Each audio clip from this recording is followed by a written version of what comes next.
E aí, gente, Allen Science aqui. A gente tá lá no C6 do nosso curso, finalmente. E hoje eu vou fazer um mutirão, de certa forma, em relação a anotações que eu fiz enquanto via as palestras da Berkshire Hathaway, do Buffett e do Munger, de 2007 até 2011, né? Só pra lembrar, né? Eu já fiz vários vídeos sobre essa questão, sobre as conferências da Berkshire Hathaway, que é uma empresa de seguros que é muito associada a investimentos. Então, novamente, conselhos do Buffett e Munger nesse tema e outras questões. E Charles Munger, que já morreu. Então, vão ser muita coisa. Eu vou tentar pular os pontos que eu já falei anteriormente. Primeira coisa que eles falam na conferência de 2006, vou até colocar aqui em 2006, na verdade. Que eles falam sobre como, por exemplo, sobre close-end funds. Então eu vou pôr aqui em inglês. Close-end funds são fundos de investimento, um tipo específico. Vão para descontos, né? Goes to discount. Aqui é uma fala do Buffett. O que significa, né? Que são fundos fechados, né? Então, de close end. Existem fundos abertos também. Então, eu posso pôr aqui. Eu acho que é open funds.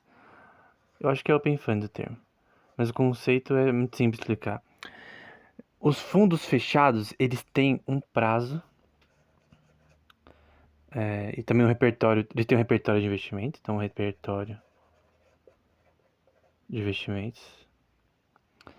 E eles possuem também, além disso, que pode ser diferente de outros, depende do fundo, um limite de transações.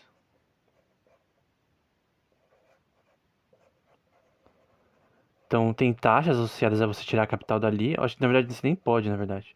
No aberto, você é mais livre. Nos fundos abertos, acho que é Open End Fund, tu, tu, tu pode. Um fundo é é basicamente um pool de capital. Então o fundo é uma pool de capital. E várias pessoas podem investir ali. Depende também da sua quantidade de acesso, né? Obviamente não é por 100 reais ali. Normalmente quem vai participar de um fundo é uma empresa de equity, outro fundo, por exemplo, de seguros, um fundo de pensão, que é um fundo associado ao governo, né? Só que no fundo fechado você tem um repertório de investimento específico e limite de transações. Pode ser um fundo só de investimento em equity, pode ser focado mais em títulos, real estate, que é rate, né? Então, tu pode ter um repertório que eu vou colocar aqui, mais seguro, entre aspas, né? Em equity, que é ações, né? Sem options, sem shorting e tal. Em equity pode ser em títulos, que é bonds, em inglês. Pode ser um fundo também que investe em outros fundos, né? Enfim, fundos de fundos. Ou em outros tipos de coisas, né? Como, por exemplo, já tem mercado imobiliário. O repertório depende do fundo. Sobre essa questão de desconto que ele fala, né? Primeiro que fundos eles têm um custo, né? Eles têm uma taxa. Então, o fundo, ele quer ter um yield ao longo dos anos. O fundo fechado, ele normalmente vai ter um prazo de validade. Então, eventualmente, vamos supor que ele dure 10 anos. E se você deixou sua grana lá, você vai coletar os retornos, menos taxas, né? Que tem continuamente, em relação ao que você investiu. E essas taxas podem fazer investir no fundo ser idiotice. Tanto fundo aberto quanto fechado. O fechado, ele tem um prazo de validade. Ele tem um limite de transações do que você pode não fazer contratualmente. Diferente do fundo aberto, que as transações são mais livres, você pode tirar dinheiro quando você quiser, etc. Esse desconto que é falado aqui é associado aos retornos em si do fundo, né? Que são calculados com uma coisa chamada Net Asset Value, ou NAV. E esse Net Asset Value tem uma equação, né? Que são os assets totais do fundo Então o nome da equação é NAV, Net Asset Value, e aqui é os ativos totais da empresa menos passivo. Então todos os ativos, nesse caso do fundo, né? E todos os passivos, que é os custos associados à empresa, né? Embora o termo passivo não é só custo, né? E associada também a todas as ações. Total shares. Nesse caso, pessoas que têm acesso a pool de capital desse fundo, né? Então, a questão é qual que é o retorno no investimento num fundo fechado, né? Depende, mas no geral, os retornos em fundos tendem a não performar no mesmo nível do mercado ou no mesmo nível de fundos de índice, né? Até porque também tem taxas. Então as taxas disso daqui são muito grandes, né? E isso afeta a possibilidade de lucro para quem investe em fundos, né? É basicamente uma escana, a maior parte do tempo, né? Depende do fundo. Eles falam sobre o Brasil posteriormente, né? Eles falam que o Brasil não irá ter limites no geral, mas se fosse um negócio que nós entendemos, nós também questões de impostos, leis, a gente poderia investir no Brasil, parafraseando, né? Então eles falam que o Brasil não é tipo uma coisa impossível de investir, do ponto de vista deles daqui em 2006, mas que eles viam sempre investimentos fora dos Estados Unidos, eles viam com certo receio, né? Porque depende do quanto de imposto que pode ser gerado nesse contexto. Tem empresas, por exemplo, na China, na época que eles diziam, como a PetroChina, que eles adquiriram eventualmente, sobre como eles tinham uma política que você não poderia ter tanta porcentagem da empresa, então você não poderia adquirir uma empresa totalmente na China, porque grande parte era do governo chinês, ainda é, né? Pela Constituição chinesa socialista. Então você tinha. Tipo, a lei do país vai alterar a sua possibilidade de investir, né? Se você pode não investir no país. Então eles falam do Brasil dessa questão, né? Eles citam o Brasil, né? Eles falam que tem muitos créditos ridículos nos Estados Unidos, em 2006. Especialmente no setor de housing, né? Que é de setor imobiliário. Então eles vão falar sobre crédito imobiliário. Eu só vou falar dessa forma.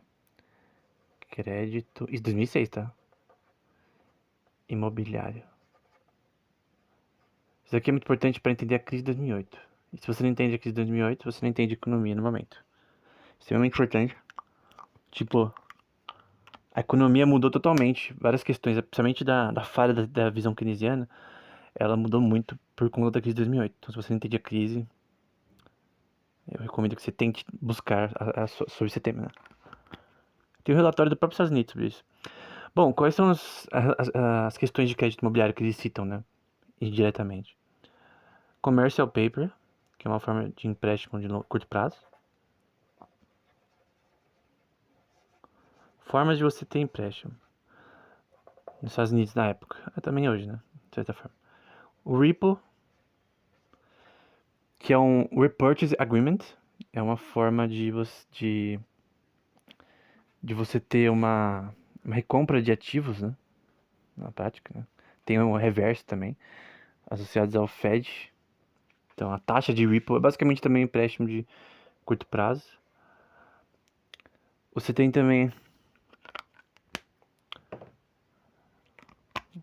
outras questões como o setor de depósitos juntar com investimentos no fim dos anos 90. Dois setores juntando, né? Pela Stigl-Glass Act. Repeal, na verdade, dela, né? Então era uma lei de 1983. Stigl-Glass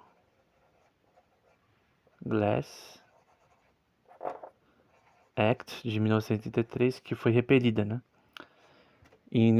No governo Clinton nos anos 90, que permitiu que o setor de investimento tivesse acesso ao setor de depósito. Foi tudo a mesma coisa, né?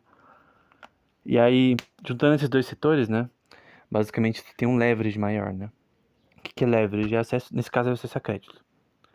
Então, você tem duas formas aqui de empréstimo de curto prazo, setor de depósito juntando com investimento. E isso aumentou a quantidade de investimentos no mercado imobiliário. E eles avisaram já em 2006 essa questão. Você tem também o que é chamado de CDO,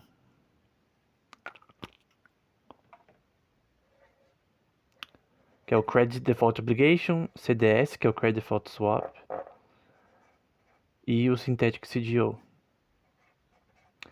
Esse daqui, ele contém diversos tipos de instrumentos financeiros, um deles era investimentos imobiliários, né? Então, por exemplo, vamos supor que você aqui no Brasil quisesse comprar um apartamento. Tu vai no banco, tu pega empréstimo e tu vai pagando ao longo do tempo, certo? Se você não pagar, o que acontece? Tiram sua casa, certo? Obviamente, o banco, ele tem que dar empréstimos para pessoas que podem pagar. Mas nos Estados Unidos, dos anos 2000 para frente, meio que o banco ele tinha um conflito de interesses na prática em que ele queria vender crédito para pessoas que não poderiam pagar. Porque no fim não importa se pagassem, porque eles convertiam esses empréstimos, essas promessas de pagamento, no que é chamado de Credit Default Obligation. Então essa promessa de pagarem essas hipotecas que eram milhares, obviamente, centenas de milhões, perdão, cada pessoa tinha que pagar, tipo, sei lá, 200 mil dólares, etc. Então são centenas de milhares de dólares nesse contexto, né, para cada empréstimo. Você tinha uma grande quantidade de crédito que era gerado, que não era pago, mas que era convertido em investimentos ao redor do mundo, como se fosse uma forma de investimento boa, porque para quem não sabe, investimento em crédito é algo muito comum. Tem várias formas de você investir na promessa de alguém pagar alguma coisa. Por exemplo, tem uma coisa chamada High Yield Bond, que eu já citei anteriormente, que basicamente você investir na promessa de que uma empresa vai pagar crédito. Então a empresa tá na merda, ela precisa de dinheiro, ela fala, ó, eu vou emitir esses títulos. Se a gente pagar, vocês vão receber, né? Então, se a empresa não pagar essa dívida que ela emitiu como títulos e você comprar elas, tu se lasca. Então isso aqui é muito volátil. Até o próprio Benjamin Graham falava que investir nisso aqui é imbecilidade. Porém, tem algumas pessoas de fundamental análise que acreditam que tem como você. Eu já li livros de autores nesse contexto que eles investiam em high yield bonds. O livro do Seth Klarman também fala sobre isso. Então, se você conhecer, obviamente, a empresa, né? Você tem que conhecer a empresa, a possibilidade dela de pagar. Esse e outras questões associadas a crédito permitiram, principalmente reservas estacionárias, né? Outro ponto que deve ter se citado, né? Permitiu a bolha de crédito no imobiliário, o que gerou uma crise em que você tinha muita construção já em 2006, o preço inflando de casas, matéria-prima sendo importada para os Estados Unidos em relação a isso, o setor de construção bombando no máximo, até que 2007, no meio de 2007, a crise bateu. Tudo por conta de crédito fácil, easy money, né? Concedido no mercado imobiliário, convertido em investimentos ao redor do mundo, nessa promessa de pagamento, né? Então eles falam sobre isso nessa conferência, com mais detalhes. E é estranho, porque eles basicamente, de certa forma, não preveram a crise de 2008, né? Que na verdade aconteceu em 2007. Mas meio que já tinha já pessoas falando, eles mesmo falando contra derivatives, né? Que é parte do que é isso daqui, que é forma de investimento financeiro digital, específicos, que geraram esse problema, né? Então foi muito legal ver essa questão antes de acontecer, né? Bom, ah, o Buffett demonstra em várias conferências e também nessa uma visão muito grande no dólar. Então eu vou pôr aqui High View of Dollar. High View. Então, normalmente é a visão dele, tá? Não a minha. O Buffett e o Munger, eles não eram muito a favor de investimento em ouro. Embora, obviamente, você pode ver na história daí do Buffett que ele fez uma transação aí milionária e monstruosa de prata, né? Que ele moveu uma grande quantidade de prata internacionalmente ao ponto de mexer no mercado de forma significativa, ganhar um pouquinho de dinheiro nisso. mas eles não focam muito no investimento em ouro. E eles falam mesmo que para pessoas comuns, com obviamente uma reserva de capital necessária para isso, investimento em ouro não é uma boa. Por quê? Porque o investimento em equity é melhor, basicamente. Contanto que você manja, né? Tipo, é óbvio que quem tá falando são os caras principais em equity nos Estados Unidos na época. Então, é uma questão a colocar, né? Mas, enfim. Esse negócio de que o ouro é um hedge contra a inflação não era uma visão deles. Então, eles tinham uma visão boa do dólar. E eles tinham muito de dólares, enfim. Obviamente, para nós que é brasileiro, né? O dólar comparado ao real não tem nem comparação. Ou o euro, né? Enfim.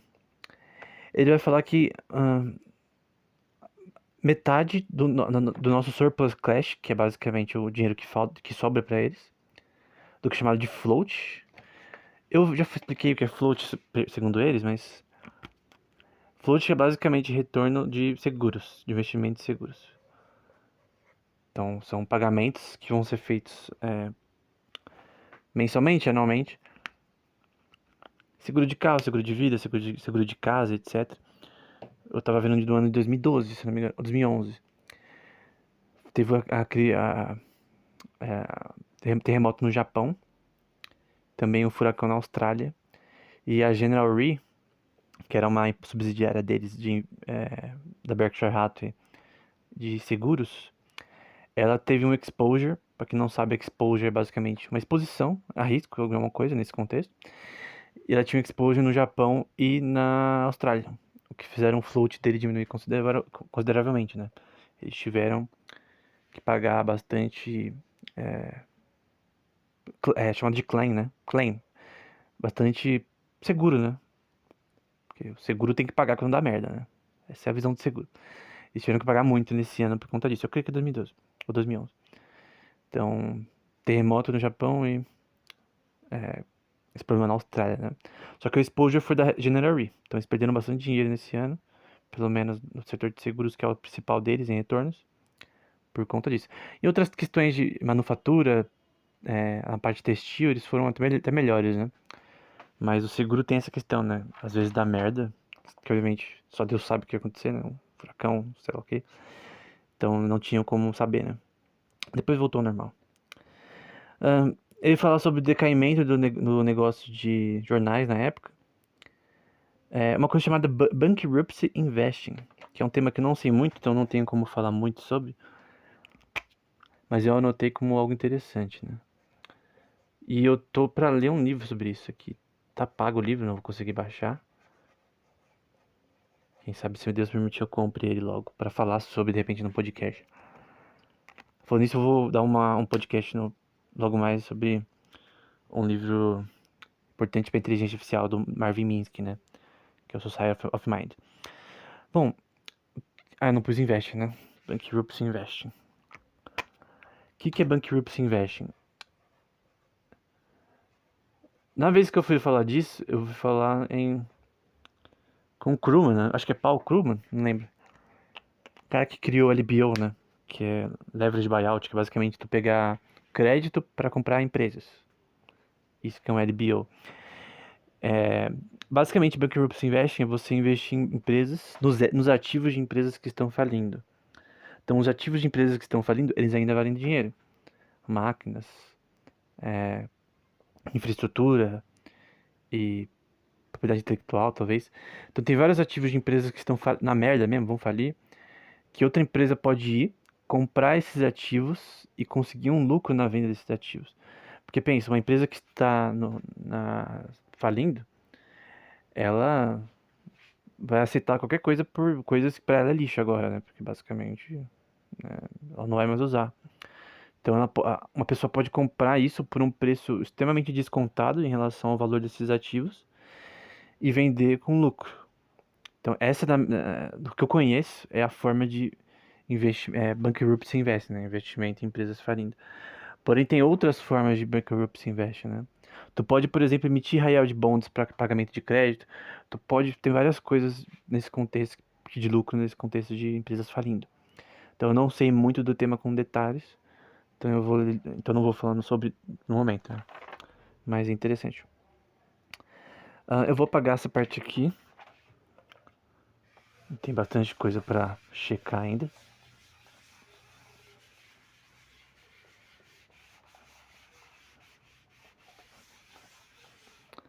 Então eles falam bastante sobre também illegal naked shorting, short selling, né? Que é vender um asset que é transacionável sem pegar um empréstimo ou dar a validação de que aquilo vai ser pago, né? Então, vou pôr aqui illegal naked put. Tem formas que isso aqui pode ser legal, tá? Então, um put, nesse caso, Opa. É você acreditar que um asset vai cair, e aí você faz um shorting. Um short selling é basicamente tu apostar que um ativo vai cair. Uma ação, uma commodity. E um put é uma forma de fazer isso. Tem várias formas de fazer isso. E aí, o naked put, nesse caso, é descoberto. Então é um short descoberto. Nesse caso específico, que seria legal sem pegar empréstimo. Porque normalmente, quando você vai fazer um short selling, tu pega empréstimo para realizar essa operação. E tu tem que ter uma coisa chamada margem, né? Você tem que ter uma margem de crédito para você gerar isso aí. Tu não vai fazer um naked put numa plataforma de investimento sem grana. Tu tem que ter um repertório aí de capital suficiente, porque seu exposure para risco é maior. Então, para você não ter essa questão de exposure maior, tu tem que pegar um empréstimo ou cobrir esse put com sua margem. Ou seja, tu tem que ter dinheiro, normalmente tá de poupança ali, para caso de merda, tu cobrir aquela transação, porque se não for pago contratualmente, vai dar merda. Então o problema é quando você consegue fazer isso totalmente descoberto, sem nada, né? Não sei como é ali no Brasil em relação a puts, né? Mas enfim, é uma questão, né? Ah, um cara pergunta sobre a liquidez global, né? Excesso de liquidez global. Também nessa palestra. Excesso de liquidez. É legal falar de liquidez, depois a gente fazia as aulas sobre o Keynes global. E se isso é um problema? Obviamente para ele não é um problema, né? Para quem faz investimentos no nível Berkshire Hathaway, né? Porque uma coisa que é importante, eles fazem investimentos em ações, etc. Equity. Primeiro, eles são basicamente um fundo, de certa forma, porque eles têm uma empresa de seguros, então eles têm um fundo de seguro, que eles têm que fazer aquele dinheiro render. Então toda empresa de seguradora, ela basicamente tem um fundo, de uma pool de capital, que eles chamam de float, que você vai receber ao longo dos anos, pagamento de pessoas, seguros de casa, vida, etc., carro, celular, etc. E basicamente, tu tem que investir isso em fundos, em equities, em várias coisas para fazer esse dinheiro render. Obviamente você pode fazer isso errado. Quando a gente fala sobre excesso de liquidez global, a gente tá falando sobre crédito também. Mas só que a gente tá falando sobre principalmente reservas fracionárias, né? É sobre a questão de que bancos podem criar capital ex nihilo. Então a gente tá falando aqui sobre mais capital K ex nihilo. É um termo do Jesus Huerta de Soto. Deixa eu pôr aqui. Jesus Huerta de Soto. No livro dele sobre ciclos bancários, que eu já fiz vídeo no canal. Então, o grande ponto é que existe sim um excesso de liquidez global, de acesso a capital exógeno. Então, vamos adicionar aqui. Não é através de produção de serviços, é através de técnicas bancárias que aumentam a quantidade de capital de forma, na minha opinião, ilegal e imoral, do ponto de vista de direito natural. Então, mas tá falando, mas tem mais crédito para investir. Tem. Tem mais crédito pra dar merda também. Na crise de 2008 foi isso que aconteceu. A merda só foi tão grande na crise de 2008. Cara, se os governos da Europa e dos Estados Unidos não pagassem para bancos não falirem, ia ter uma crise global muito pior, cara. Os Estados Unidos sozinho gastou 600 bilhões de dólares para pagar os bancos que iam falir nos Estados Unidos. E pessoas perderam dinheiro mesmo assim. Imagina a merda que ia dar nos Estados Unidos e na Europa se eles não pagassem. Se eles não tivessem dinheiro pra pagar, por exemplo. Uma hora a moeda Fiat vai dar merda, cara. Não tem como não dar merda. É impossível. Uma hora. Porque foi fraude imobiliária a causa da crise de 2008. Foi essas merdas aqui. Embora eu não sou contra Commercial Paper nem Ripple. Ou Reverse Ripple, enfim. Eu posso dar uma área sobre Fed posteriormente e coisas de empréstimo nos Estados Unidos. De curto prazo. Mas o grande ponto é que esse excesso de liquidez global já é inflação. Ele gera inflação crônica, tá? Na questão de, o presidente é um idiota. Às vezes a maioria dos presidentes são idiotas, né? Na maioria dos países. Mas não é que o país ali tem um presidente ruim ou que tem um economista ruim na Ministério da Fazenda. É porque realmente tu tem uma técnica bancária que permite inflação crônica. Não vai sair. Então é um câncer na economia em vários aspectos, né? Ele fala sobre como 20% do equity tangível versus os títulos de 10 anos, né? Mudando de assunto, né? É interessante que ele fala também sobre a questão do PIB, a quantidade de lucro de empresas em relação ao PIB, faturamento, né? Então, essa comparação de lucro, né? De equity e títulos de 10 anos nos Estados Unidos, né? O que é interessante, né? Ele fala, mas não dá não entrar com detalhes aqui, não. Ele vai falar, por exemplo, que isso daqui basicamente foi uma epidemia nessa conferência. E também dumb lending, que é basicamente empréstimos idiotas, né? Então eu vou pôr aqui. Ele chama literalmente dumb lending. Maturity mismatching também. Mas eles não citam maturity mismatching. Quer fazer... Você pega empréstimos de curto prazo, uma certa porcentagem, e vende por longo prazo a uma taxa maior. Vamos supor que você pega de 2%, vende a 5% e tu ganha lucro aí de porcentagem de 5 menos 2 aí, que é 3%. Então, isso dá merda. Deu merda na Islândia, por exemplo. Eles falam sobre o real estate também, que a liquidez é baixa em real estate, mas eu não vou falar sobre isso agora. Bom, 2008 agora, né? Então vamos pra 2008.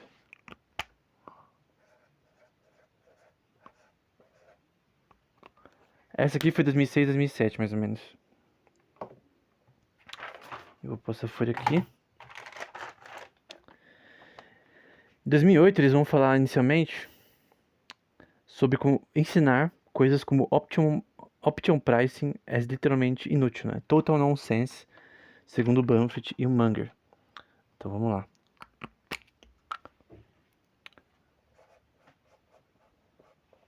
Option pricing, precificação de options. Então, coisas que eu ensinei no canal já, como o Black-Scholes Model, etc. É inútil. Uma option, ela é uma opção de compra ou venda. Pode ser uma call ou put, com vários aspectos, né? Tem várias formas de fazer isso e tal. Mas que é um contrato, uma relação contratual que está relacionada a um ativo, como uma ação, como uma commodity, arroz, trigo, cevada, que é no caso chamado de future, né?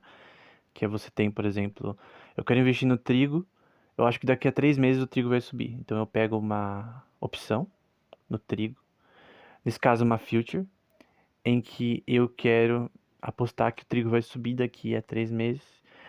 Tem um prazo fixo, já que é um future. Tem futures que não tem prazo fixo, mas no geral o future tem prazo fixo. Então daqui a 3 meses, se o trigo subir, legal, vou ganhar dinheiro.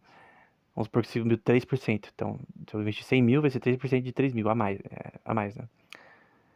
E vamos supor que o trigo caia. Eu pensei que ia subir, aí eu me lasquei. Então, future é mais ou menos isso, né? Você pode fazer future. Até deve ter diário também, né? Day trading, embora seja idiotice, né? Enfim, tem essa questão também. Mas eles vão falar que é inútil. E realmente, várias questões do modelo de Black-Scholes e as suas ramificações que eu já mostrei no canal, eles não, de fato, entendem que ações são movidas pelas ações de pessoas e por eventos, né? Por coisas que são tangíveis e relacionadas à informação de mercado e não apenas a volatilidade ou o preço da ação. O preço da ação não reflete o preço do mercado. Porque às vezes, por exemplo, a ação de uma empresa ela vale mais do que está no número ali. É isso que é investir, na verdade. Você saber que tal, tipo, as ações da Apple agora, elas valem o que a empresa vale, ou, por exemplo, quando a Meta Facebook caiu, 2020, se não me engano, por conta da crise que teve lá de privacidade e tal. As ações ficaram abaixo do que elas valiam. Não é que as ações, não é que a empresa deixou de ter, o seu valor como empresa não diminuiu. As pessoas fazerem por algum motivo as ações caírem de uma empresa não reduz o valor da empresa. É questão do que ela é, fisicamente, do que ela pode produzir, o que ela vai produzir no futuro. Tanto que posteriormente as ações da Facebook subiram.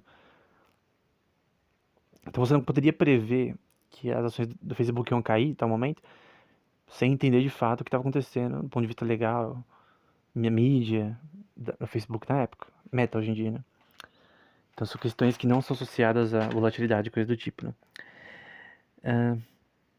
Eles falam sobre uma coisa chamada parity trading, que é fazer um long de uma ação. Então você aposta que ela vai cair, e depois você faz um short em outra ação que é associada, né? Àquela empresa. Então tu beneficia uma empresa e ferra a outra, com certos motivos para ganho monetário, né?